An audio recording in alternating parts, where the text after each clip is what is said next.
සදසේම පායලා රට මැද්දේ රන් කිඳිසේම පීරලා පිට මැද්දේ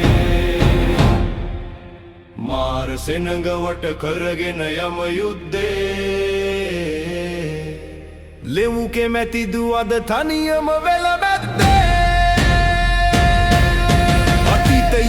අධිපති පවුලක බැබලුණා ලෙව්ගේ වංශය රුධිරයෙන් පිපිරුණා ශ්‍රී වික්‍රම රාජසිංහ රජුගේ සෙන්පතිය සම හය ගෞරවයෙන් සපිරි සදසේම පායලා රට මැද්දේ රන් කෙඳිසේම පීරලා පිට මැද්දේ මාර සෙනඟ වට කරගෙන යම යුද්ධේ කැමැති දුවද තනියම වෙල මැද්දේ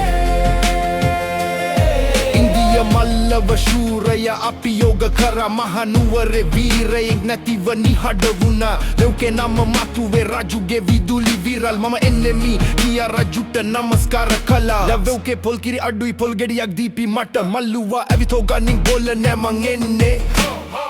ලෙව්ගේ එයිද බොල ඔතනට දිය ඕක විති බිඩ ගමන් අත මතුවෙලා පොල් ගෙඩියලලා අතකින්ම පීරලලා දැක්ක මල්ලුවා ඇස් දෙක විශ්මයෙන් ගලවෙලා අඳුරේම බැස ගියා ඇතිවත නැති උනා ජය ගත්තේ ලෙව්ගේ බුද්ධියේ ආලෝකයෙන් සදසේම පායලා රට මැද්දේ රන් කෙඳිසේම පීරලා පිට මැද්දේ මාර සෙනඟ වට කරගෙන යම යුද්ධේ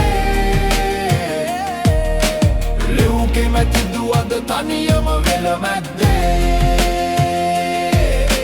සිහලුනම් බොරු ගතු කිවුණුන්නා දුම් අත සපකා මේ රට වෙනසෙව්වා ලෙව්ගේ නමේ ලෝකෙන් මුන්දුරු කෙරුවා ලෙව් කැමැති දු සදා කාලේ